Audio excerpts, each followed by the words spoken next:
करने वाले हैं numericals which are based on gases laws in combined gas equation. एक न्यूमेरिकल आपके सामने मैंने लिख भी दिया है, तो लेट्स स्टार्ट।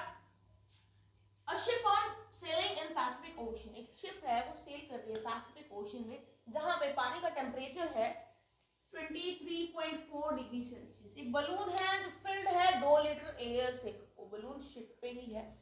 तो उस बलून की वॉल्यूम कितनी होगी जब वो शिप इंडियन ओशन में आ जाएगा? पैसिफिक ओशन से वो इंडियन ओशन में आ जाएगा, और इंडियन ओशन का टेम्परेचर कितना है?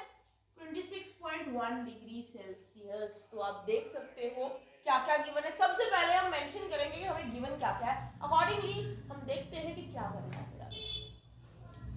यहाँ पर सबसे पहले टेम्परेचर 1 दिया हुआ है, T1, जो कि टेम्परेचर ऑफ वाटर है इन पैसिफिक ओशन। तो T1 कितना दे रखा है हमें? 23.4 डिग्री सेल्सियस दे रखा है, and we will convert this degree Celsius to Kelvin. So we will add 273 here and we will get 296.4 Kelvin. Now again we can see that balloon जो है उसका 2 लीटर वॉल्यूम है, मतलब कि वॉल्यूम 1 पैसिफिक ओशन में जो volume थी balloon की वो थी 2 लीटर। तो हम यहाँ लिख सकते हैं V1 is equal to 2 liters which is given, right? Then the balloon which is in the ship that reaches to the Pacific Ocean, from Pacific Ocean to the Indian Ocean, और Pacific से Indian ocean में आ गया। तो यहाँ पे temperature कितना है? T2 is equal to 26.1 degree Celsius. Again you have to convert this degree Celsius two degree kelvin. तो 273 ऐड करेंगे इसके अंदर, तो ये आपका हो जाएगा 299.1 केल्विन। ये आ गया आपका 299.1 kelvin. And here volume 2, the volume of the balloon in the Indian Ocean is to be calculated. See, अब यहाँ पे आप देख सकते हो टेम्परेचर और वॉल्यूम दे रखा है, तो जो रिलेशनशिप यहाँ पर हम अप्लाई कर सकते हैं वो कौन सा होगा? Charles law. So applying Charles law, Charles law apply करेंगे। चार्ल्स लॉ क्या है? चार्ल्स लॉ है V1 by V2 is equal to T1 by T2। ये है चार्ल्स लॉ। सो हमें क्या कैलकुलेट करना है? यहाँ पर हमें कैलकुलेट करना है V2। तो V2 कितना होगा? V2 is equal to V1 T2 upon T1। ये हो जाएगा आपका formula that you have to use, and now put the values in that formula. Formula value put कर दीजिए। V2 is equal to V1 कितना है? 2 लीटर्स, 2 इंटू T2 कितना है? 299.1 केल्विन। देन अपॉन में आ जाएगा आपका T1, T1 कितना है? 296.4, 296.4 केल्विन। ये आपकी जो है वैल्यूज मैंने पुट कर दिया। इसको सॉल्व करने के बाद आंसर आपका लगभग आएगा 2.018 लीटर्स। ये आपको कैलकुलेट करना है, ये इस तरीके से कैलकुलेट होगा। तो एक न्यूमेरिकल हमारा हो गया है। अब और न्यूमेरिकल करेंगे। यहाँ पे देख लीजिए मैंने कैसे चार्ल्स लॉ अप्लाई किया। वॉल्यूम और टेम्परेचर का रिलेशनशिप दिया हुआ है, वॉल्यूम और टेम्परेचर के बारे में बात की गई है, तो वही लॉ एप्लीकेबल होगा यहाँ पर। नेक्स्ट न्यूमेरिकल करते हैं, न्यूमेरिकल नंबर 2 करते हैं।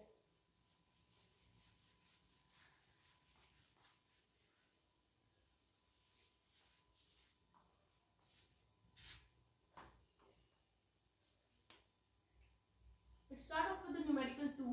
न्यूमेरिकल 2 क्या कहता है? ये कहता है an iron cylinder contains helium at a pressure of, pressure दे रखा है 250 pascal, no kilo pascal, kilo pascal दिया हुआ है, and it is at temperature 300 kelvin. ये दिया हुआ है। आगे दे रखा है कि the cylinder can withstand a pressure of pressure ये विथस्टैंड कर सकता है 1 इंटू 10⁻⁶ पास्कल। अब ये देखिए ये किलो पास्कल में दे रखा है, ये पास्कल में दे रखा है, ये थोड़ा ध्यान दीजिएगा। तो आगे क्या दिया हुआ है इसने, आगे दे रखा है कि the room in which cylinder is placed catches fire. जिस रूम में सिलेंडर रखा था उसमें आग लग गई है। आगे बात करते हैं, आगे बताया है predict whether the cylinder will blow up before it melts or not। given है melting point of सिलेंडर, कितना दे रखा है melting point, 1800 kelvin melting point दे रखा है। ये आपका क्वेश्चन मैंने लिख दिया है। अब इसे हम सॉल्व करेंगे। सॉल्व करते हैं, स्टार्टिंग से पढ़ते हैं। एक आयरन सिलेंडर है, उसमें हीलियम है, कितने प्रेशर पे है, 250 किलो पास्कल प्रेशर पे हीलियम यहाँ पे प्रेजेंट है, और टेम्परेचर कितना है 300 केल्विन। जो आपका ये प्रेशर है इस पे टेम्परेचर ये है। तो हम T1 अगर मान लेते हैं 250 किलो पास्कल, और टेम्परेचर कितना हो जाएगा यहाँ पे T1, यही वाला 300 केल्विन मान लिया। तो आगे डिस्कस करते हैं। Cylinder can withstand a pressure of this, इतना प्रेशर वो झेल सकता है। ये प्रेशर 2 नहीं है, ध्यान में रखिएगा, ये प्रेशर वो है जो वो सिलेंडर झेल सकता है, T2 नहीं है ये। फिर क्या है ना, रूम एक है जिसमें वो सिलेंडर रखा गया, उस रूम में लग जाती है आग। आग लगने के बाद हमें क्या बताना है, हमें बताना है कि वो सिलेंडर फट जाएगा पिघलने से पहले या पहले पिघलेगा। हमें बताना पहले पिघलेगा या पहले फटेगा, राइट। मेल्टिंग पॉइंट दे रखा है 1800। हाँ, हम ये मान सकते हैं कि टेम्परेचर 1800 है, तो इस टेम्परेचर पे क्या प्रेशर रहेगा वो कैलकुलेट करना है और मैच करना है कि ये जो प्रेशर आएगा वो इतना है या नहीं। अगर यहाँ इस टेम्परेचर पे आने वाला प्रेशर इससे कंपेयर करेंगे तब हमारा आंसर निकलेगा। कैसे कंपैरिजन करना पहले निकाल लेते हैं, फिर कंपैरिजन करते हैं। तो आप देख लीजिए, प्रेशर टेम्परेचर रिलेशनशिप दिया हुआ है, तो कौन सा लॉ लगेगा। प्रेशर टेम्परेचर रिलेशनशिप के लिए हमारे पास आ जाता है अप्लाइंग गे-लुसाक लॉ। क्या कहता है ये लॉ, जरा लिख लेते हैं। ये कहता है P1 upon P2 is equal to T1 upon T2। Accordingly हमें यहाँ पे कैलकुलेट करना है P2, तो P2 के टर्म्स में अगर हम इसे लिखेंगे तो P2 क्या आएगा, P2 will be equal to P1 T2 upon T1। Let us put the values and get the answer. तो P2 will be equal to P1 कितना है 250 किलो पास्कल, 250 किलो पास्कल की वैल्यू पुट कर देते हैं। 250 into में T2 कितना है 1800, 1800 यहाँ पे मैंने लिख दिया है। नीचे है T1, T1 इज 300 केल्विन, तो नीचे मैं 300 केल्विन लिख दूंगी। तो इसको कैलकुलेट करेंगे जरा हम।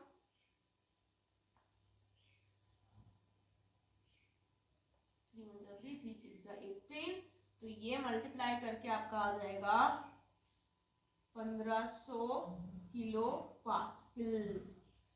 ये वैल्यू भी तो किलो पास्कल में ही थी, तो यहाँ जो वैल्यू आएगी वो भी किलो पास्कल में ही आएगी। चलो मैं यहाँ पे रेड से लिख देती हूँ कि मैंने ये कैलकुलेट किया है, और कैलकुलेट करके मेरा ये 1500 किलो पास्कल आ गया है, राइट। ये 1500 किलो पास्कल आ गया है ना। अब बात करते हैं सिलेंडर कितना प्रेशर झेल सकता है।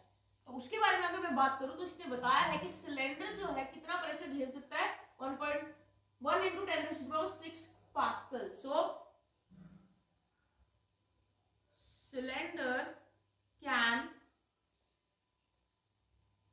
withstand a pressure of pascal, मतलब 10⁻³ किलो पास्कल। किलो पास्कल में कन्वर्ट कर देते क्योंकि ये भी किलो पास्कल में आया हुआ है। तो 10⁻³ किलो पास्कल प्रेशर ये झेल सकता है, मतलब ये 1000 किलो पास्कल प्रेशर झेल सकता है। और जो इस टेम्परेचर पे प्रेशर लग रहा है वो 1000 से ज्यादा ही लग रहा है। इट मीन्स, क्या मतलब हुआ इसका? इसका मतलब ये हुआ कि सिलेंडर विल ब्लो अप, फट जाएगा सिलेंडर। ये हमारा आंसर था। नेक्स्ट क्वेश्चन करते हैं एक और। चार्ल्स लॉ पे बेस्ड हमने करा है, गेल-ईजेक्स लॉ पे कर लिया बेस्ड हमने, एक न्यूमेरिकल एक चार्ल्स लॉ पे भी किया है, और न्यूमेरिकल सॉल्व करते हैं।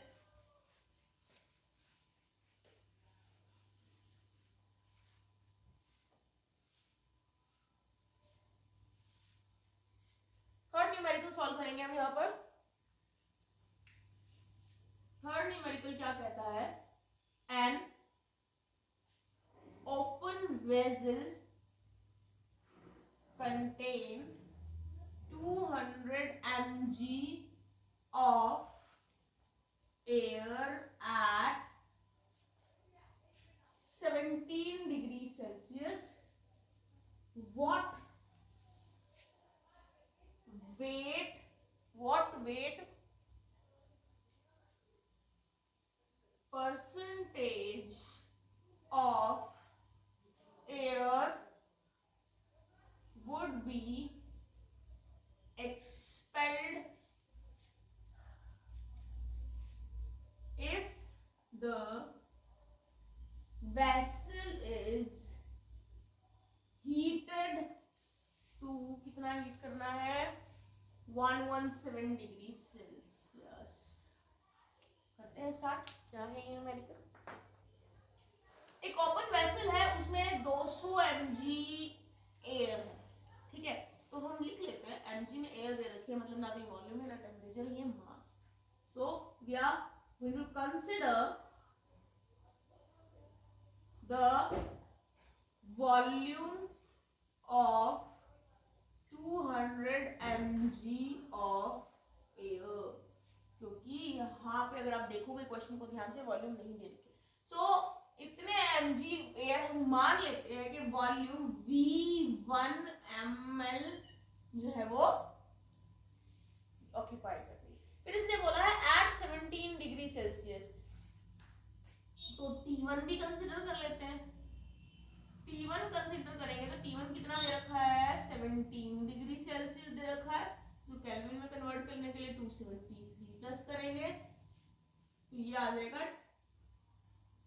लगभग या एग्जैक्टली 90 केल्विन ये आ जाएगा T1, ठीक है? तो इसने बोला है ओपन वेसल में है वो एयर। अगर वो ओपन वेसल में एयर है तो हम कह सकते हैं कि जो प्रेशर उस पे लग रहा है वो एटमॉस्फेरिक प्रेशर लग रहा होगा, मतलब प्रेशर कांस्टेंट लग रहा है उस पे। तो मैं लिख देती हूँ ये चीज भी, as it is in open vessel therefore P is constant। Pressure constant है क्योंकि ओपन वेसल पे भी तो प्रेशर अप्लाई होता है ना, कौन सा? एटमॉस्फेरिक प्रेशर होता है अप्लाई। तो ओपन वेसल में तो प्रेशर यहाँ पर कांस्टेंट आ जाता है। अब हमारे पास नेक्स्ट इसने दे रखा है, हमें पूछा गया है कि what wait percent of air would be expelled, कितनी एयर बाहर निकल जाएगी उस वेसल से, ओपन तो है ही वो, अगर उस वेसल को हीट किया जाएगा इतने डिग्री सेल्सियस पे। तो मतलब कि T2 जो है वो कितना दे रखा है? 117 डिग्री सेल्सियस, जिसको मैं 273 इसमें प्लस करूंगी तो ये केल्विन में आ जाएगा। तो प्लस करने के बाद केल्विन में लाएंगे तो ये आ जाएगा 390 केल्विन। मेरे पास T1 T2 आ गया। अब मैं यहाँ पर V2 निकालूंगी, हालांकि मेरे पास V1 भी नहीं गिवन है, तो कर क्या सकते हैं? We have to consider. तो क्योंकि टेम्परेचर और वॉल्यूम यहाँ पर चेंज हो रहे हैं और प्रेशर कांस्टेंट है, so we can apply a law here. So applying law, कौन सा law? Charles Charles law apply करते हैं। चार्ल्स लॉ अप्लाई करेंगे तो फॉर्मूला हमारा बन जाता है v1 by v2 is equal to t1 by t2, and accordingly what we have to calculate here, we have to calculate v2 is equal to question mark, क्योंकि जब तक हमें इस टेम्परेचर पर टोटल वॉल्यूम ऑफ एयर नहीं मिल जाएगी तो हम चेंज कैसे पता करेंगे, तो जो एक्स्ट्रा एयर एक्सपेल आउट हुई है तो पता कैसे करेंगे। तो सबसे पहले V2 निकालना पड़ेगा। V2 निकालने के लिए इस फॉर्मूले को थोड़ा चेंज करते हैं, तो ये बन जाएगा V2 is equal to V1 T2 upon में T1। वैल्यूज पुट कर देते हैं तो आ जाएगा V2 is equal to V1 कितना है, V1 तो V1 ही है, T2 कितना है, T2 आपका 390 है, अपॉन T1 कितना है 290, राइट। 0 से 0 कैंसिल कर दो, तो ये आ जाएगा V2 is equal to, divide करके आ जाएगा ये 1.34V1। ये एक रिलेशनशिप आ जाएगा, इसीलिए मैं इसको थोड़ा सा हाईलाइट कर दूं। ये रिलेशनशिप आया है जिसको हम यूज करने वाले हैं ताकि हमें बार बार उसे ढूंढना ना पड़े। तो ये हो गई वॉल्यूम। अब इसने पूछा है एक्सपेल्ड एयर का वेट परसेंटेज, पहले निकाल दो ले कितनी एयर एक्सपेल हो गई है। तो वॉल्यूम ऑफ एयर एक्सपेल्ड कैसे निकलेगी, वॉल्यूम ऑफ एयर एक्सपेल्ड वो निकलेगी V2 में से V1 माइनस करके, ठीक है। तो वॉल्यूम चेंज आ जाएगा, तो ये आ जाएगा V2 कितना निकला हमारा 1.34 V1, और V1 तो V1 है ही, तो ये माइनस करके कितना आ जाएगा 0.34 V1। तो यहाँ पर ये जो आपकी आ गई है ये है वॉल्यूम ऑफ एयर एक्सपेल्ड, ठीक है। वॉल्यूम ऑफ एयर एक्सपेल्ड आ गई है हमारी ये वाली, लेकिन हमें चाहिए वेट परसेंटेज, एक तरह से मास परसेंटेज हमें चाहिए। तो उसके लिए भी देखेंगे, उसके लिए मेथड अप्लाई करेंगे। सबसे पहले लिखेंगे मास ऑफ 1.34 V1। 1.34 V1 का मास कितना होगा, और फिर उसके accordingly volume of air at 390 kelvin कितनी आ गई है, कितनी थी 200 mg थी, तो 200 mg आ गई, ठीक है। ये एयर के मतलब मास तो उतना ही रहेगा, तो इतने वॉल्यूम जो है एयर का वो निकालना है हमें, तो इतना मास का निकालना है। तो वॉल्यूम कितनी है, इतने पे जो वॉल्यूम जो थी एयर की उसका मास हमें ऑलरेडी गिवन था, इतना मास है एयर का हमारे पास, वॉल्यूम में तो बदलिए मास तो सेम ही था, राइट। इसके बाद मास वो आ गया आपका, तो उसी के अकॉर्डिंगली मास ऑफ 0.34 V1 जो आपकी एक्सपेल्ड एयर है, इसकी वॉल्यूम क्या होगी, volume of air at 390 kelvin कितना, ये आ जाएगा आपका यूनिटरी मेथड लगाएंगे 200 अपॉन में इतने का इतना था, तो इतने वॉल्यूम का मास इतना था, तो 1 अगर मैं 1 वॉल्यूम का निकालूं तो दिस डिवाइडेड बाय दिस हो जाएगा, तो ये डिवाइडेड बाय 1.34 यूनिटरी मेथड। फिर मुझे इतनी का निकालना है तो इससे मैं मल्टीप्लाई कर दूंगी 1 को, तो इनटू में यहाँ पर आ जाएगा 0.34। ये यूनिटरी मेथड लगाया है, कहते नहीं 10 मान के चलिए 10 टॉफीज है, उनका रेट 5 रुपए है, तो 3 टॉफी का कितना हो, पहले 1 टॉफी का निकालो फिर 3 से मल्टीप्लाई कर दो। तो वही चीज हमने की है, इतनी वॉल्यूम का मास इतना है एयर का, तो इतनी वॉल्यूम का कितना होगा, this divided by this multiply by this. Unitary method मैंने यहाँ लगाया, पुट कर दिया है यहाँ पे, मैंने इसको परसेंटेज निकालनी है मुझे, तो परसेंटेज ऑफ, क्योंकि ये मैंने क्यों लिखा है, क्योंकि ये है एयर एक्सपेल्ड आउट, वही है ना, वही निकालना है हमें। तो परसेंटेज ऑफ एयर एक्सपेल्ड निकालनी है, तो मैं क्या करूंगी, जितना उसका मास था, जितना उसका जो यहाँ पे कैलकुलेट करके निकला है मास, ठीक है, ये मास निकाला है मैंने, तो कितना मास निकला है 200 into 0.34 upon 1.34 given mass, upon में हम क्या करेंगे टोटल मास। टोटल मास कितना था 200 mg था। कैसे मान निकालते हैं परसेंटेज, मार्क्स परसेंटेज कैसे निकालते हैं, marks obtain divided by total marks into 100। ऐसे ही यहाँ करेंगे गिवन मास जो एक्सपेल्ड था उसका mass divided by total mass. Total mass कितना है, इनटू में 1/200 कर देंगे, टोटल मास यही है। और परसेंटेज निकालनी है तो मल्टीप्लाई बाय 100 भी करना पड़ेगा, ठीक है। तो मल्टीप्लाई बाय 100 कर देंगे, इसको सॉल्व करेंगे तो ये आपका आ जाएगा, ये आएगा 25.37%। ये आ जाएगी आपकी परसेंटेज। थोड़ा सा ट्रिकी क्वेश्चन है, बस थोड़ा सा ध्यान लगाना पड़ेगा। यहाँ तक V2 तक तो आपको प्रॉब्लम नहीं आएगी। इसके बाद यहाँ पे हमने एक्सपेल्ड एयर निकाले, वो भी प्रॉब्लमेटिक नहीं है, क्योंकि फाइनल वॉल्यूम में से इनिशियल वॉल्यूम माइनस कर दोगे तो वो आ जाएगी। फिर उसके बाद परसेंटेज निकालनी है। परसेंटेज निकालने के लिए आपको फॉर्मूला पता होना चाहिए, अकॉर्डिंगली आप अप्लाई कर सकते हो। और यूनिटरी मेथड लगाया मैंने कि इतने वॉल्यूम का इतना मास, तो इतने वॉल्यूम का कितना मास, इनटू 100 कर दो, परसेंटेज निकल जाएगी। So this was one more numerical based on Charles law. थोड़ा सा डिफरेंट था ये। एक और न्यूमेरिकल करते हैं।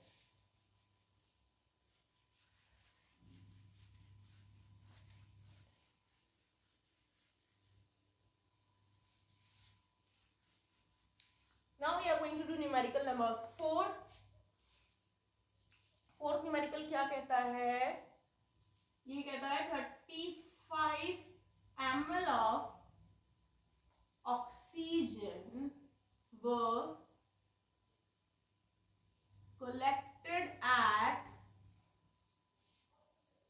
6 degrees Celsius and 758 mm। 758 mm क्या होता है ये, प्रेशर,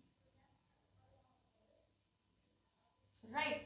कैलकुलेट क्या करना है, कैलकुलेट, छोटा सा न्यूमेरिकल है, calculate its volume at NTP, normal temperature और प्रेशर पे इसको निकालना है हमें। तो हमारे पास यहाँ दो कंडीशंस है, अकॉर्डिंगली हम अप्लाई करेंगे। सबसे पहले हम लिखेंगे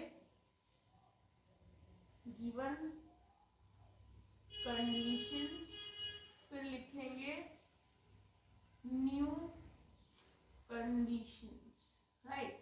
तो लिखते हैं जरा, गिवन कंडीशंस क्या दे रखी है हमें, दे रखी है volume V1 35 ml, calculate volume, दूसरी वॉल्यूम निकालनी है तो मैं लिखूंगी V2 क्वेश्चन मार्क। फिर इसने दे रखा है temperature T1 that is 6 degree Celsius, plus में 273 करूंगी मैं, तो 279 केल्विन आ जाएगा, राइट। ये आपका T1 आ गया। फिर इसने T2 नॉर्मल टेम्परेचर प्रेशर पे छोड़ दिया है, आपको पता होना चाहिए नॉर्मल टेम्परेचर प्रेशर क्या है। तो T2 आपका आएगा 273, that is normal temperature. Then pressure आपको गिवन है P1 758 mm, मैं लिखूंगी 758 mm। और P2 नॉर्मल प्रेशर आपको पता होना चाहिए वो है 760 mm।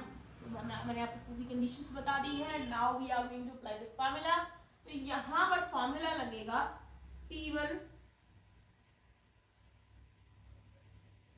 Applying P1 V1 upon T1 is equal to P2 V2 upon T2। ये मैंने जो कंबाइंड गैस इक्वेशन है उसको कंडीशंस देके वो फार्मूला अप्लाई किया है, and you can also apply this formula.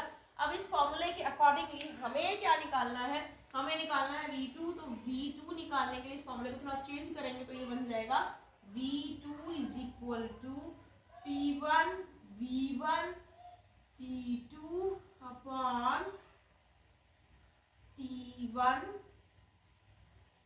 P2। ये फार्मूला बन गया आपका। वैल्यूज पुट कर लेते हैं, हमें आंसर मिल जाएगा। तो V2 will be equal to P1 कितना है 758, इंटू में V1 कितना है 35, इंटू में T2 कितना है 273, डिवाइडेड बाय T1 कितना है 279, इंटू में P2 कितना है 760। इसको कैलकुलेट करने के बाद आपका लगभग आंसर आएगा 34.1 ml। कैलकुलेट कर लेना भाई, यही आंसर आएगा आपका। ये आपकी V2 आ गई। सो एक और आपको फॉर्मूला मिल गया है अप्लाई करने के लिए, जो आप अप्लाई कर सकते हैं। न्यूमेरिकल और करेंगे, अभी हम कुछ और करते हैं।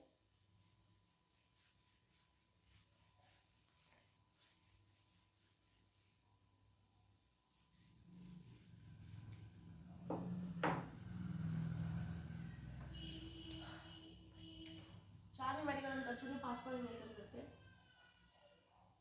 पांचवा न्यूमेरिकल क्या कहता है, ये कहता है calculate the number of moles of hydrogen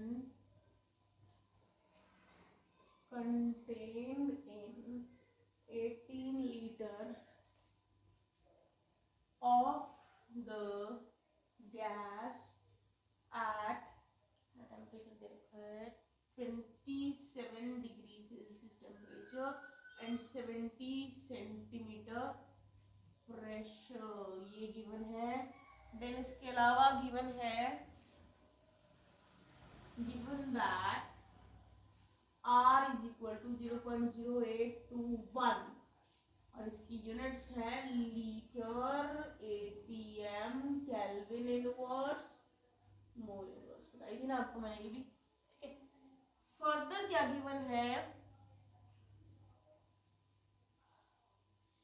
further if the mass of hydrogen taken as above is found to be, कितना है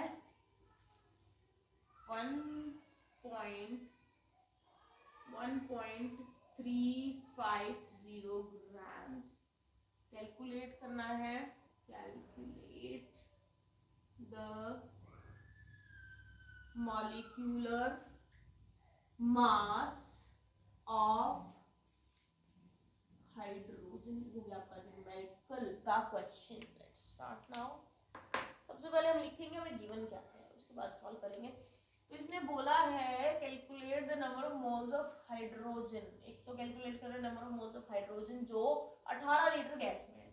18 लीटर दे रखी है वॉल्यूम, तो वॉल्यूम कितनी है 18 लीटर, ठीक है। टेम्परेचर कितना दे रखा है 27 डिग्री सेल्सियस, जिसमें 273 मैं प्लस कर दूंगी और ये हो जाएंगे 300 केल्विन, ठीक है। फिर उसके बाद क्या दे रखा है इसने, एक तो आपको दे रखा है टेम्परेचर, दूसरा दे रखा है वॉल्यूम, प्रेशर भी दे रखा है। प्रेशर है आपका 70 सेंटीमीटर, ठीक है, डिवाइडेड बाय 76 कर देंगे तो ये आपका कन्वर्ट हो जाएगा एटीएम के अंदर। फिर आपको आर की वैल्यू भी गिवन है, तो आर की वैल्यू क्या गिवन है वो लिख लीजिए 0.0821 लीटर एटीएम। एटीएम में क्यों कन्वर्ट किया इसको मैंने, क्योंकि ये आर के अकॉर्डिंगली, आर की वैल्यू जो प्रेशर एटीएम में, टेम्परेचर को केल्विन में क्यों कन्वर्ट किया, क्योंकि आर की वैल्यू में टेम्परेचर केल्विन में, इसीलिए। एंड मोल इनवर्स ये दे रखा है, तो इसके अकॉर्डिंगली मैं लगा सकती हूँ using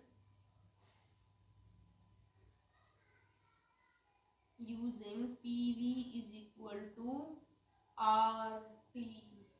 PV is equal to NRT लगाएंगे हम, RT नहीं लगाएंगे N, क्योंकि N तो हमें निकालना है, ये निकालना है, ठीक है। तो हमें सब कुछ गिवन है, N निकालना है। तो N को निकालने के लिए जो फॉर्मूला मैं इसमें चेंज करूंगी तो ये बन जाएगा N is equal to PV upon में RT। वैल्यूज पुट कर देते हैं, आंसर निकाल लेते हैं। PV अपॉन में RT, प्रेशर है 70 डिवाइडेड बाय 76 इंटू वॉल्यूम है 18 करेंगे अपॉन में PV हो गया RT। R है 0.0821 और T टेम्परेचर कितना है 300 इंटू में 300।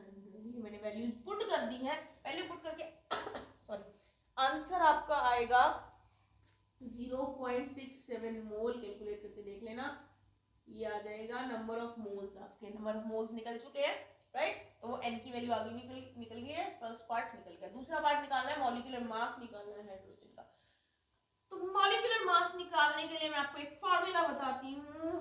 वी नो दैट, हमें पता है कि n number of moles is equal to mass, given mass upon में मोलर मास होता है। पढ़ा है ना, फॉर्मूला 9 में पढ़ा होगा। तो एक तरह से मैं कह सकती हूँ n is equal to small m mass upon में capital M molar mass, right.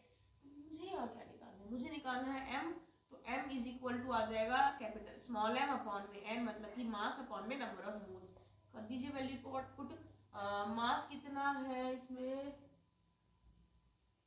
ये दे रखा है मास, ये गिवन मास है आपका 1.350 गिवन है, अपॉन में नंबर ऑफ मोल्स आपने अभी कैलकुलेट किए वो लिखे हुए हैं 0.67 आपके नंबर ऑफ मोल्स है। तो इसका मॉलिक्यूलर मास लगभग आ जाएगा 2.015 U। ये लीजिए आपका आंसर निकल गया है। ये आ गए आपके नंबर ऑफ मोल्स और ये आ गए आपके मोलर मास। तो एक और फॉर्म मैंने आपको न्यूमेरिकल सॉल्व करके दिखा दिया है जो आइडियल गैस इक्वेशन बेस्ड है। एक और न्यूमेरिकल करते हैं।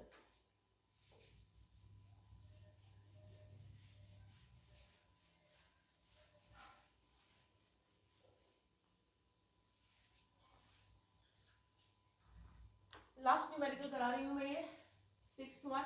इसमें कैलकुलेट करना है, calculate the temperature at which 28 gram of N2 will occupy a volume of 10 liter at 2.46 atmosphere. Numerical ज्यादा बड़ा नहीं है, तो यहाँ देख लीजिए क्या करना है। यहाँ क्या पूछा है, इसमें कैलकुलेट करना है, टेम्परेचर T निकालना है जिसपे 28 ग्राम नाइट्रोजन जो है वो इतनी वॉल्यूम ऑक्यूपाई करेगी। प्रेशर इतना नहीं रखा है 2.46 atm। तो इसने क्या कहा है कि जो मैं आपको बता दूं, जो 28 ग्राम नाइट्रोजन होती है वो 1 मोल नाइट्रोजन होती है, राइट। ये तो आपको पता ही होगा। तो इसमें मैं PV is equal to nRT लगा के टेम्परेचर निकालूं तो टेम्परेचर आएगा PV अपॉन में nR।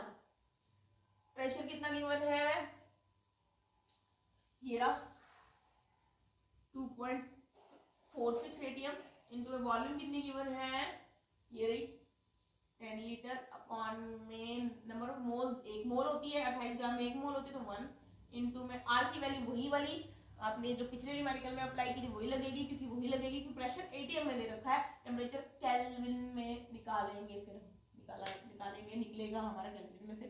तो ये आएगी आपकी 0.0821, यही वैल्यू पुट की थी पहले न्यूमेरिकल्स में हमने। तो इसको कैलकुलेट करने के बाद हमारा जो टेम्परेचर आ रहा है वो आ रहा है 299.6 केल्विन। तो ये आ गया आपका टेम्परेचर केल्विन के अंदर। So these were the numericals that were based on the gases, laws and combined gas equation. You can do practice of more numericals also.